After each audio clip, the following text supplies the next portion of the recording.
Hi everyone, and welcome to this session on how tech leaders are tackling the climate crisis. I'm hosted by Tech Zero and Tech Nation. Before diving into the panel, just to give a bit of context to Tech Zero, it was launched in the summer of this year in June by Tech Nation and Bulb, backed by the UK government and 15 of the UK's leading tech companies, really with the aim to become the world's largest coalition of tech companies committed to climate action. And right now we're welcoming tech companies of all sizes around the world to join. And to join, we simply ask companies to measure their scope 1 to 3 emissions and set an ambitious net zero target within a year of joining. To support companies, we've published a toolkit outlining a best practice guide really to commit to net zero and create a net zero strategy. And we're actively working with leading companies such as Supercritical, and you'll hear from Michelle very shortly, really to support organizations in creating a net zero strategy and as a robust net zero strategy as possible as well. And to date, over 200 companies have joined the initiative, including Monzo, Confused.com, AutoTrader, and Oddbox, to name a few, with this number also increasing rapidly, especially since COP26. And with that, I'm really excited to welcome this panel to discuss how taking the steps to net zero does not need to be overwhelming, and why we all need to commit to climate action and how we can do it. So I'm pleased to introduce Tessa Clark, CEO of Olio, the #1 sharing app, and you may have seen the adverts on buses or even on TV very recently. Ben Knight, Head of Sustainability at Go Cardless, who has recently published their first climate report, and Michelle Yu, who's the CEO of Supercritical, who we have recently partnered with on Tech Zero. So welcome to you all. Tessa, I thought I'd start with you. Feel free to just introduce yourself, and it'd also be great to get a bit of a background to Olio and also why you joined Tech Zero. Hi, so I'm co-founder and CEO of Olio, and Olio is an app that exists to tackle the enormous problem of waste in our homes and local communities. And we do that by connecting people with their neighbours and also volunteers with local businesses so that surplus food and other household items can be given away, not thrown away. And I founded Olio with my co-founder, Sasha, because when we sort of researched the problem of food waste, which we were prompted to do after I had a personal experience where I was faced with having to throw away food and I didn't want to do it. Once we researched the problem of food waste, what we discovered absolutely stunned and horrified us. We discovered that if it were to be a country, it would be the 3rd largest source of greenhouse gas emissions after the USA and China. And at that point in time, we couldn't really see anyone doing anything about that. So we were very, very resolved to bring to market a scalable solution to that terrible problem. And really, really excited to be a founding member of Tech Zero, because this is a crisis, it's an emergency. Absolutely everybody and every business needs to kind of step up, be counted, and make a difference. And I felt that lots of businesses perhaps wanted to do something but didn't really know where to start. And I felt there was a real opportunity through being part of Tech Zero to help provide people with a really easy kind of toolkit and a community to join that could take them on that journey from starting off where I was, where I had no idea what scope 1, 2, or 3 emissions were and was kind of furiously Googling it, through to where we are today. We've actually sort of, completed a sort of carbon emissions calculation exercise, and Tech Zero has played a really important role in that. Yeah, super. I love the honesty as well. Michelle, just coming to you next. I guess, it'd be great to get an introduction to you, and also it'd be great for you to touch on your transition from Songkick, obviously, to working for a climate tech company as well in Supercritical. Sure, yeah. Hi, I'm Michelle, co-founder and CEO of Supercritical. We're a software platform that helps businesses measure their scope 1, 2, and 3 emissions. So we make the process super simple and automate it. And then at the end of it, we can help you with your carbon reduction plan, your path to net zero, and help you access carbon removal offsets, which are the only type of offsets that count towards a net zero plan. Previously, I started a company called Songkick, which has nothing to do with climate change. It's a live music discovery and ticketing app. We were part of Y Combinator, funded by Index and Sequoia. And when I exited that business to Warner Music, I then spent the next 2 years at Local Globe, which is a seed stage VC in London, looking at climate tech. And I, as an outsider to the climate world, it took me a long time to get my head around what are all the sources of emissions globally. I learned about the food waste one, and I got really obsessed with food waste because it's so underreported and such a shame when so many people are starving around the world. But it was really when the founder of the fund, Saul Klein, tasked me with getting Local Globe to net zero that I came up with the idea of Supercritical. So again, as an outsider, I was Googling what is net zero? What is scope 1, 2, and 3? Why do I have to count all these things? How do I count all these things? And I think from my time in consumer, I just knew that if we don't make things extremely simple and communicate it in plain English, not use all this jargon and acronyms, people won't act. So it's my mission to demystify what net zero means, communicate it to normal people, not climate scientists, and help get companies committed to it. Yeah, that's brilliant. And I mean, that's exactly why it's great to have you part of the initiative as well.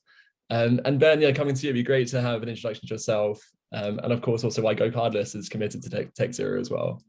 Yeah, absolutely. And so hello, everyone. I'm Ben. I'm from Go Cardless. I joined about 4 months ago now as head of sustainability.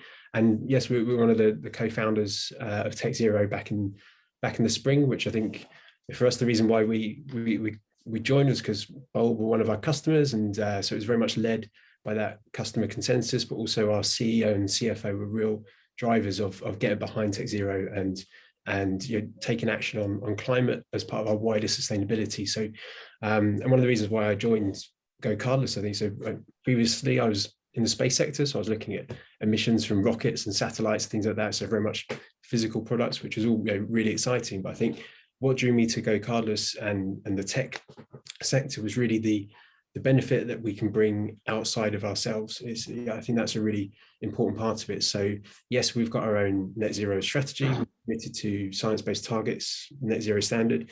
So we have to go about some quite a lot of reductions to get there in terms of our own emissions. And I guess for some context for people watching, as a tech business, 99.8% of our emissions sit within what's known as scope 3. So that's mostly things that aren't under our direct control. So it's going to be really working across our supply chain, working with our employees, and also working with our customers to help them all decarbonize and become sustainable. And I think that for me is the really interesting part of it, because I guess holistically, for us to become a sustainable business, i.e. we continue to exist in 10 years' time, we need our employees and we need our supply chain and we need our customers to also be sustainable. So looking at it in that whole way is quite powerful. Us getting to net zero reduces that 5,000 tons a year that our recently published climate report says that we're emitting. But I think if we look at decarbonizing our customers, for example, or helping them do so, that's way more powerful than that. And then I think even a step beyond that is how can we use our product as a fintech to then look at taking measurable climate action or action on biodiversity or helping communities in the long term. So I think that idea we speak about a lot in Tech Zero, the idea for tech for good, I think is really powerful. And I think certainly that along with the collaboration within Tech Zero, I think is the two really exciting things for me, and why I love these calls that we seem to have a lot. Yeah, brilliant. Thanks a lot. I thought to start with, we'd just take a bit of a top level approach first, just in terms of really looking at the importance of companies actually integrating net zero strategies. Michelle, perhaps starting with you, for you, why should companies be integrating net zero strategies now, and what's in it for them? And looking to the future as well. It's just That's a great question. So, we work with several tech companies, and I always ask them, why are you doing this? And overwhelmingly, the number one reason is just because it's the right thing to do. I think that everyone on the team feels worried about climate change, and they want to do everything they can to affect it in a positive manner. But the second and third main reasons why companies start to work with us is, number two is talent. Their team are asking them questions. I actually had an interesting call with a chief people officer the other day who was looking into a sustainability policy. She said that 2 of her team members left to go work for a more sustainable business because they just wanted to do that, have more purpose in their work. So talent are asking, right? And in this time of the great resignation and the war on talent, it's just really important to have values that resonate with people who want to work for you. And the third reason is for kind of investor reporting reasons. So ESG is such a big thing now. The entire financial industry is, coming together with their own net zero, and that trickles down to their portfolio. And VCs are now asking companies when they're fundraising, what's your ESG creds? What are you doing on the environmental side of it? So the cost of capital is cheaper for you if you have that in place. So those are the 2 kind of business reasons, I think, for doing it, other than it's just the right thing to do. Yeah, brilliant. That was actually going to be my next question on the investment side.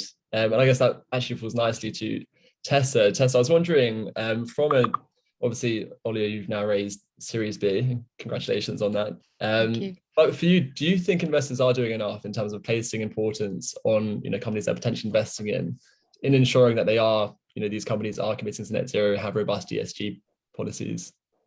In a word, no, not right now. I don't believe they are. I think a lot of investors are sort of ESG curious and they're sort of flirting with it. I've had so many inbound calls from perhaps some of the larger, more established investors really starting to do their kind of due diligence and their research. So that is promising. Names that I would never have imagined are reaching out to me, and they're clearly wanting to understand this sector and what it should mean.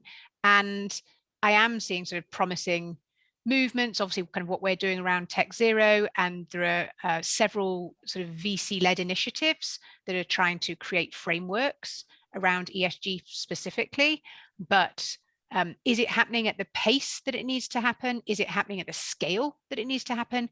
Absolutely not. The amount of capital that is going into the climate crisis sort of overall is still, relatively speaking, a rounding error versus the amount of capital that's going into other sectors that are arguably having a very negative effect on the climate crisis. But what excites me, we all hear about FOMO in the investor world. What really excites me is when FOMO starts having a very positive effect for us, because I absolutely believe there's going to be a tsunami of capital looking to come into this space. And linking on to what Michelle was saying, that I think is a real incentive for businesses to be ahead of the curve and to be able to be really front and central about their sort of positive ESG creds, because I really do think that it will, once that tidal wave of capital starts coming into the market, I think you'll be very, very well placed if you have sort of been on the front foot around that.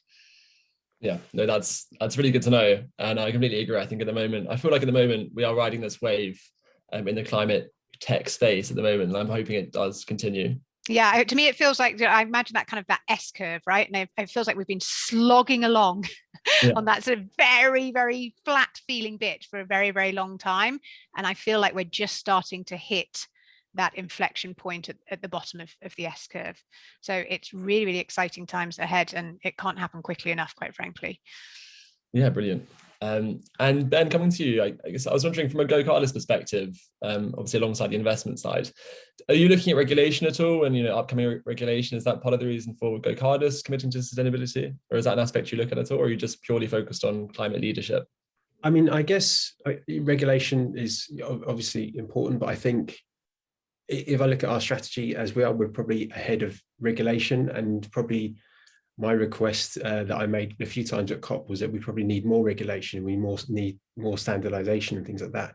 But I think probably the other why behind why businesses should adopt sustainability strategies and specifically climate action is I think, Michelle, you mentioned on the employee side, I think that's absolutely crucial. I think I'm really lucky at GoCardless. We have a massively actively engaged employee base, and you're absolutely right in terms of attracting the best talent, but also keeping that talent within your business is really critical. But I think interesting on the customer side of things, that's really interesting. I think since I've joined, I get many requests come through every few days saying, we're speaking to a new customer, they're asking what we're doing on sustainability, on the environment, on diversity and inclusion, on well-being, all the things, which is really, really important. And actually, I had someone email me on Friday last week. I said, oh, you probably want to be speaking to our sales team. They said, no, we want to speak to you because we want to know exactly what you're doing on sustainability, because it's so crucial to what we're doing. So I think that the customer-led, consumer-led side of things is really, really key. But I think also financially as well, because if you look at your emissions specifically as a business, it's essentially a financial risk. If you continue to operate as a high carbon business, as the price of carbon goes up or carbon taxes come into play, then that's a massive financial risk, which things like, going back to regulation point, TCFD, so the Task Force for Climate Related Financial Disclosures, as that potentially comes mandatory for businesses and businesses have to look at their financial risk in terms of climate, then that will probably hopefully push those businesses that aren't going beyond compliance. But I think from what I've seen, a lot of businesses are seeing the wider opportunities of it, whether that's customer opportunities and investment, all the way through to the financial, and like we say, it's the right thing to do, but also it's a necessity, because if we don't reduce our emissions, we don't reach net zero by design and choice, it's more likely that it will happen by default and we'll be on the wrong side of it. So we have to do it regardless, and I think it's doing it because it's the right thing to do, but it makes sense as a business, especially in terms of new markets. I mean, Tessa, you've probably heard of Toast Ale, and I love their story because on the food waste thing, I think, if I'm right in thinking 1 in 3 mouthfuls are wasted or something like that. But yes, you are. But Toast Ale looked at that and they saw, okay, we've got all this waste, what can we do with it? And so they actually make their beer from waste bread. So it's almost like really looking at your business model to see what the new opportunities out there in that net zero transition as well. So there's a lot of whys, I think, behind it. Yeah, completely. No, I certainly agree as well. Especially at TechNation, I think we've seen, in terms of retaining talent, we've seen sustainability being a very big driver from that perspective as well. I guess moving into, in terms of like the how, in terms of how companies can really make a start on a net zero strategy. Obviously, many of the companies joining this session, I'm sure will be looking at net zero thinking, where can I start? So Michelle, where would you recommend companies to start when they're first looking at creating a net zero strategy? Well, the very first step is in measuring your carbon emissions as a business. I mean, I think usually what we've seen is that businesses will have an ad hoc sustainability green team where they're doing things like recycling or saving water or not using plastic water bottles.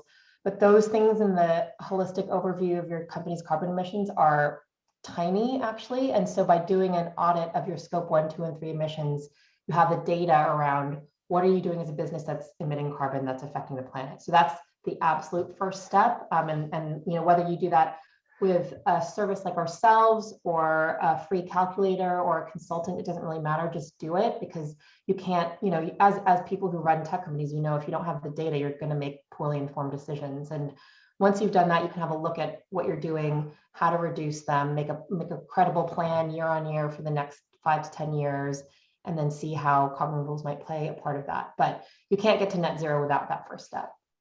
Yeah, I certainly agree. And that's exactly what we've done as well at TechNation. And of course, I know, Ben, obviously you've recently launched your climate report. I thought, Ben, also from your perspective, what do you see as the kind of low-hanging fruit, the easy wins that companies can make when they're also first starting out? Yeah, I mean, that's a good question. It's one that I seem to get asked quite a lot. I guess for us at Go Cardless, unfortunately, there's not much low-hanging fruit left, because we've, I think over the last few months, we've already tackled some of these. So a common one is looking at your energy. So for a lot of tech companies, I guess scope 1 and 2 is going to be relatively small, because we're not necessarily using fleet vehicles, we're not using heavy manufacturing, that sort of thing. Do you think, actually, briefly, would you be able to just briefly explain scope 1, 2, and 3 for anyone that doesn't know on the call? Of course, I've got a PowerPoint. I'm joking. Yeah, so scope 1 and 2 is essentially emissions that are direct into the atmosphere as a result of your business operations. So scope 1 and 2 for a business like ourselves is our heating, ventilation, and air conditioning, for example. So if you own those systems and then the gas from the systems leaks into the atmosphere, that has something called a global warming potential. And then that's essentially part of your scope 1 if you own that air conditioning system. But it could be if you've got generators, if you've got company cars, company vans, so anything that directly puts emissions into the atmosphere from its operations. Scope 2 is your purchased electricity. So if you own an office, for example, and you're using electricity to run it off a grid, or you might have data centers or things like that, that's all part of your purchased electricity. So generally speaking, that scope 2 one is quite a quick, easy one for businesses to look at. So there are some really good energy providers out there who will do 100% renewables, but so you have to look into the terms and conditions, as I recently did, to see exactly where the energy is coming from, because there are some which are a little bit greenwashy, to be completely frank. You've got to make sure you're careful where that's coming from. But that's probably the easiest one, and I think probably one of the biggest asks over the next few years of businesses to do is to really reduce that scope 1 and 2 by looking at your energy provider. I mean, for us, the next steps on our action plan that we're just about to publish next week, which anyone will be able to download from our website, our biggest impact area by far is our purchased goods and services. So that's a huge chunk of our emissions. So that's who do we use for our financial services or our insurance or learning and development. So basically anything that we use or buy as a business. And that's a lot more difficult, obviously, because it's other businesses' operations that we're relying upon. So if we use TechNation, as an example, as a service, what emissions are you directly emitting into the atmosphere as you're providing us that service? So we can't just say to you, hey guys, reduce your emissions now. It's not particularly fair. And if you look at the context of economic sustainability as well, you can't just switch off your suppliers or your supply chains. So for us on that one, we're looking at asking our suppliers to follow some really simple steps. So measure their emissions first and foremost, then commit to net zero, and then we'll help them do that as well. So we'll either provide the measurement tools or we'll guide them to businesses such as Supercritical, so they can go and measure that, but then also helping them to understand how they then reduce those emissions, then also asking them to move to renewables, because that's really important. And then as a fourth point, we're asking them to align with science-based targets, because obviously that's something that we're doing and we believe is quite important. So that's purchase goods and services. Another big one for us is corporate travel. So we've just developed a sustainable travel policy, which basically asks, do you need to travel?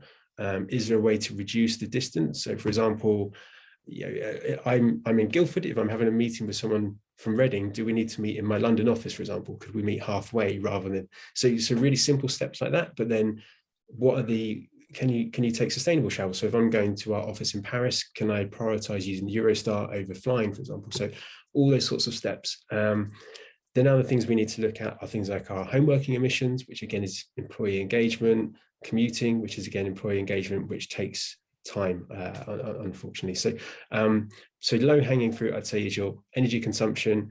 Probably, as Michelle said, most important thing is to measure so you understand where those emissions are coming from, but also get your employees engaged, because that's embedding sustainability and climate action across the whole business is super important.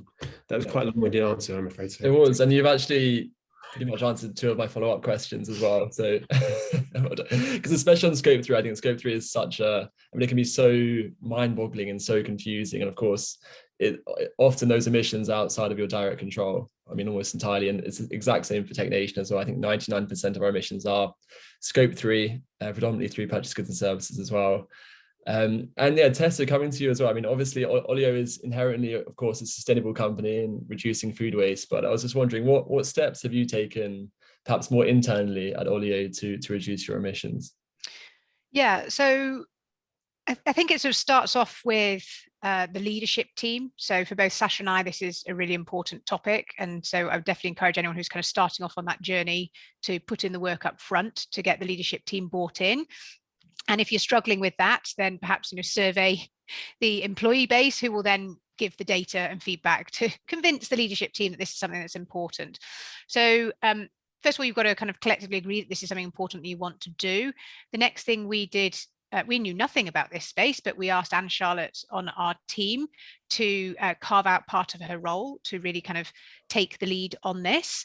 And then she had to kind of gen up on the difference between Scope 1, 2, and 3. I would definitely point people to the Tech Zero toolkit page on the website, because a lot of the things that we did are sort of covered off sort of quite nicely there. But you have to, I think you have to recognize that every organization's journey is going to be a different one. So it's not like you can just sort of follow these exact same steps, right? You need to really apply them to your business specifically. So making that real. Olio is about connecting neighbors to give and share surplus food and other household items. And we had to run a survey with our user base to understand how people were traveling to pick up those items, right? So if they're traveling on foot or on bicycle, or if they're driving cars, and if those car journeys were specifically for the pickup or not. So you definitely kind of have to, you become kind of a bit of a super sleuth, working kind of your way through your own organization and operations. For us, we were really pleased to discover that our carbon emissions as an organization offset just 4% of the positive sort of carbon saving activities that we are having. And but obviously we need to keep on improving that, right? So we've got an action plan that sits against that in terms of steps that we need to take. So for example, our website is very inefficient from a carbon perspective that needs a complete overhaul and redesign. And there are some brilliant agencies out there actually that are really focusing on giving you the advice you need as to how to design your website to be as sort of carbon light as possible. And then also another area of work for us is our end users and sort of the mobile phones and the data plans and things that they are using to access the app. So we have an opportunity to take a leadership and an educational role there and try and sort of persuade our community to take the green choice. Yeah, that's brilliant. And that actually also leads on to my next question, because I think it's also really important to look beyond net zero. Really, when you're looking at integrating a sustainability strategy, also in terms of what you were saying earlier, Ben, as well, in terms of engaging your employees and customers, I think that's all part of the journey as well. And I mean, at the moment at TechNation, we're looking at, how can we engage our employees? How can we actually, even look as far as our pension funds, looking at more sustainable pension funds to use. I know, Ben, we've previously discussed this. Perhaps, Michelle, coming to you, have you got any ideas as to how companies can really kind of engage their employees and customers in sustainability? Yeah, I think we've done a ton of workshops, team all hands, lunch and learns, and people love learning about this because it's something they're interested in. They're reading about it in the news, they care about it, they worry about it, but giving them information and motivating them to see that the place they work is engaging with it in a real way makes them feel less disempowered and helpless and scared, I think. So I think just walk them through the process of what you're doing. Once you measured your footprint, talk them through where those sources are coming from. We usually get a small kickoff group that represents all departments in the organization to come to us with the data provided, and then they can see, what inputs are going into my carbon emissions, and then brainstorm with the team, what actions can we take to reduce our emissions? Is it business travel? Should we reduce, have a reduced travel policy? Is it because most of our employees aren't on a renewable energy provider? Well, how can we incentivize them? Give them a day off to sort it out, subsidize the cost. I don't know what it might be, but the answers will come from your team because the changes have to come from your team. So they're the best place to come up with those answers. And then finally, from us specifically, because we are selling carbon removal, these are really exciting early stage technologies that are quite sci-fi when you learn about them. And for me, that explaining what direct air capture is versus enhanced weathering versus biochar and getting the team to vote on the ultimate carbon removal portfolio has been really engaging. And I get such great questions and learning about something like, did you know that you can sink a whale to the bottom of the ocean and it embodies a ton of loads of carbon in it? Not that that's one of our solutions. Like, these are really interesting things for people to learn about. And so I'd be really transparent and engage the team in the brainstorming around reduction, because operationalizing the changes is where the climate impact happens, right? Yeah, brilliant. And we'll come to carbon removals in just a second. Yeah. Then obviously, I know we've previously discussed on other calls on policies we could implement really for companies to show climate leadership again beyond net zero. It'd be brilliant for you just to touch on a few of the ones you're planning at Go Cardless, because I really do feel that that's truly showing climate leadership and really incentivizing employees from the company to actually go green. Yeah, absolutely. And I think as we spoke before, I think the critical thing for me, I'm the only, I guess, employed sustainability person at Go Cardless, but so embedding it throughout everyone, so everyone sees their day-to-day through the lens of the environment, through D&I, through even other things we're looking at as well, like your biodiversity and nature, really, really crucial, because then if everyone's looking at that on their day-to-day, then that means that we've succeeded, really, because I guess my ultimate aim is that we're not doing sustainability, we are sustainable, and that's the crucial end point, I think. But yeah, some of the things we're doing to do that. So I mean, I was lucky on day 3, I think, at Go Cardless, I got asked to join a town hall meeting, which I didn't have any idea what that was really, but that was great because it got the entire business engaged and asking questions.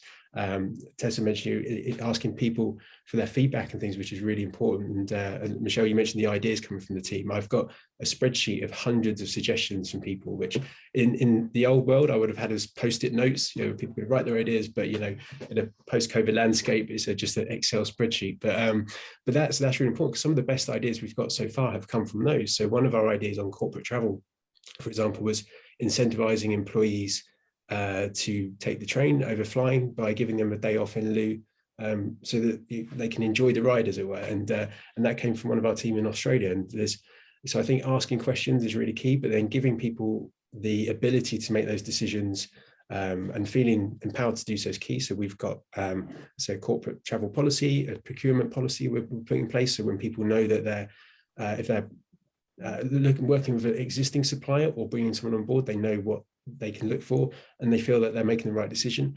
But also we're looking to incorporate in January a kind of like a sustainability team.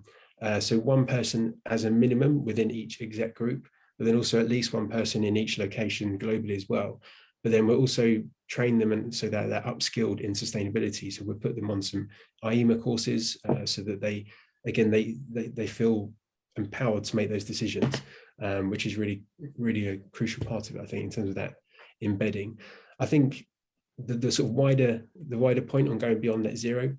Yeah, so we mentioned what we're looking to do as a fintech in the longer term, but I think crucially, and I bang on this, Michelle, we've had this conversation loads of times, but I think the crucial thing for businesses in taking climate action is they don't take their eye off the other elements of sustainability and sustainable development. So whether that's biodiversity and nature, which I think is really crucial. There's just before COP26, there was COP15 for biodiversity, and one of the key points of the framework from that was climate action can't be taken if it has a negative impact on biodiversity and communities. And I think that's really key because I guess going back to the ESG point, you look at planet, people, purpose, profit, if you're talking about sustainability, then you have to make sure that if you take action on climate, you also do it on biodiversity, nature, and communities. Otherwise, it can't be credible action, if that makes sense, because they're so intertwined. So that's certainly something that we're looking at as we develop our policies and our long-term strategies as well.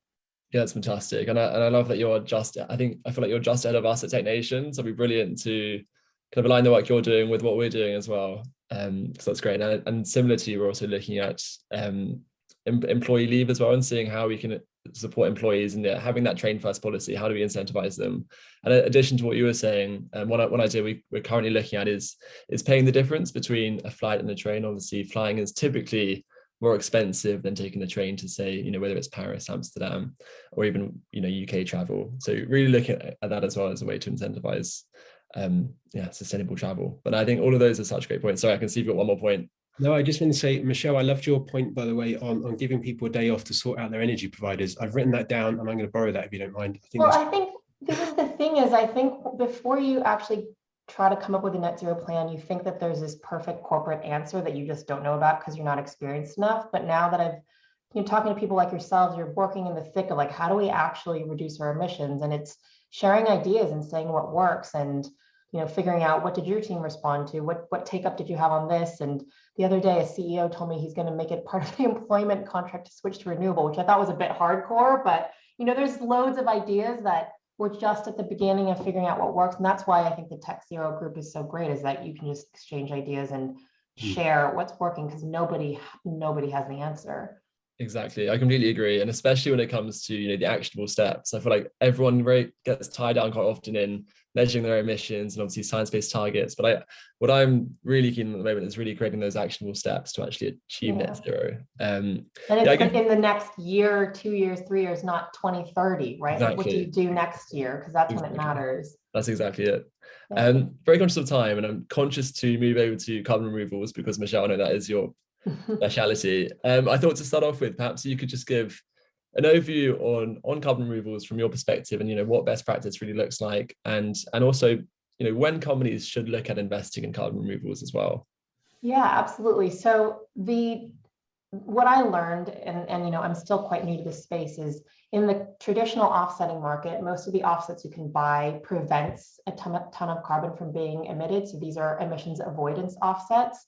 These, are great in helping to prevent carbon dioxide from being released, but in a net zero world, emissions avoidance doesn't count towards net zero. So if you think about it, if supercritical emits a ton, you pay someone to stop emitting through a renewable cook stove project or a renewable energy project, supercritical's ton is still out there in the atmosphere. But there are these technologies called carbon removal that literally absorb carbon dioxide from the atmosphere and bury it underground. And we need to invest in these technologies because all of the scientific modeling around staying below 1.5 degrees of warming, even if we reduce everything and switch to renewables, it assumes that we'll remove 8 to 10 billion tons annually by 2050. And to date, we've only removed a few thousand tons with these technologies. So that's the macro climate reason why carbon removal is so important. But if you think about your organization, when you emit a ton and you remove a ton, that is when you get to net zero. And that's like quite clear when you think about it that way. And that's not just what we're making up, that's what SBTI says, and that's what the Oxford offsetting principles also say. And we think it's really important for ambitious companies like tech companies to start buying carbon removal now, because we need early buyers and early adopters to scale this to, you know, billions of tons in the next 10, 20 years. So that's what we're doing. We're helping companies access these removal technologies. We vet them, we kind of give them access to those suppliers and help explain what they are and come up with a portfolio that makes sense for them. Yeah, brilliant. And yeah, Tessa and Ben, it'd be great to also get your opinions on carbon removals. Of course, I know, Tessa, you're talking about how at Olio, you know, the food waste you reduce kind of counts as an offset. It'd be great to hear your opinion. You know, would you look at investing in carbon removal technology as well, or more focus on what you're doing at Olio? Yeah, so if I think of sort of return on investment in our mental bandwidth and time and energies, we're really focused on sort of scaling what we are doing, because, as I've said, that's sort of massively carbon positive or negative. I forget which way around you say it. It's so confusing, isn't it? But you know, it's a good thing. I also recognize that every organization kind of needs to go on a journey, and so I anticipate that at the right point in time, we will. So we emit, you know, only 4% of sort of what we're saving. So we are a 96% positive company, but we will want to get to a stage where we also contribute to the removal of carbon as well. But I think it's about being on a journey, taking those baby steps, and yeah, we'll kind of get to it in due course. Yeah, no, great to know. And obviously, I mean, what you are doing is already hugely positive for the planet. Yeah, so well, and I think sort of what I'm also kind of really interested in as well is seeing if we can figure a way to monetize the positive impact that we are having. And indeed, there are a kind of number of other startups that are having a similarly kind of positive effect to ourselves, which at the moment, we're not able to monetize that at all. And we could really scalably grow if we could figure a way to monetize that. So that's something that's really kind of top of mind for us right now. Yeah, fantastic. So I mean, watch this space. We will. Ben, coming to you, I know you're currently looking at your kind of removals and offsetting strategy. What are your thoughts? What are you looking at? Yeah, so just Tessa, I think you just highlighted the business opportunities there from net zero, by the way, again, the monetization of it. But yeah, I guess for us, our initial, what we've already agreed is that reductions is our first our first principle. So we want to reduce our emissions, and science-based targets net zero says that we need to reduce our emissions, our absolute emissions, by 90%. But then when we get to the year of net zero, then anything that's left over, i.e. our residuals, we have to remove that from the atmosphere. So as Michelle mentioned, whether that's with nature-based solution removals or tech removals, that sort of thing. So that's our kind of our first layer. But what we're also looking at is, you know, how do we go beyond that? Because I think whether it's scaling up the tech side of things, but also even the sort of traditional compensation offset measures they do still play a part. I know they don't have the best reputation. I think probably one companies, I can think of a few who count traditional offsets and say, hey, we're net zero. I think that's kind of where it kind of muddies the waters a little bit, but I think that flow of finance is so critical, whether it's in new tech or wider sustainable development, because sometimes when you pay for an offset, that money goes into community projects where it's quite needed. So I think one of the big parts of decarbonisation and wider climate action is the need for finance. So I think offsets and removals are really important, and so something that we're looking at, but it's not necessarily approved just yet, is how do we start at a level of removals and potentially compensation measures, which then ramps up as we reduce our emissions, if that makes sense. So as we reduce, the compensation and removal measures goes up. And I think that's really important, because The other aspect for it is because the reason why we wouldn't necessarily remove or offset our 100% of our emissions is because I think in the early stages it's important to reinvest that back into our decarbonisation. So I think it's something that we spoke about the other day of, if I had a pot of X, which I could then actually reinvest in giving our employees heat pumps at home, for example, which then decarbonises our wider employee base and us as a company, then that's probably a priority over offsetting. But I think in the long term, the analogy that I was told, which I really, really like, is if you walk past your local park every day and you throw in a bag of rubbish, but then in 2030 you suddenly stop throwing it in, it's still full of rubbish. So you still need to go beyond that and remove that, and you've kind of got an ethical imperative to do that. And I think doing that on your path to net zero is important, but also then looking back on your historical emissions as well. So that's certainly something we'll be looking at, but it's just we haven't got to that stage yet. Part one is looking at our reductions first and foremost. Super. Thanks a lot, Ben. So I'm really conscious of time. On carbon removals, how can people reach you if they are interested? Just email contact@gosupercritical.com, and I read every single email. So yeah, reach out and we'd be happy to talk. Super. Amazing. So that is all we have time for today, unfortunately, because I'd love to continue this discussion. But thank you, Ben, Michelle, Tessa. This was a really interesting conversation. So I hope the audience also enjoyed it. And today's conversation was also in partnership with London and Dublin Tech Summit, which will take place in real life on June the 15th and 16th in 2022. The tickets for it are currently on sale via the website dublintechsummit.tech if you want to hear more discussions like these. But thank you very much, and I hope to see you soon. Thank you. Yeah, Thank you.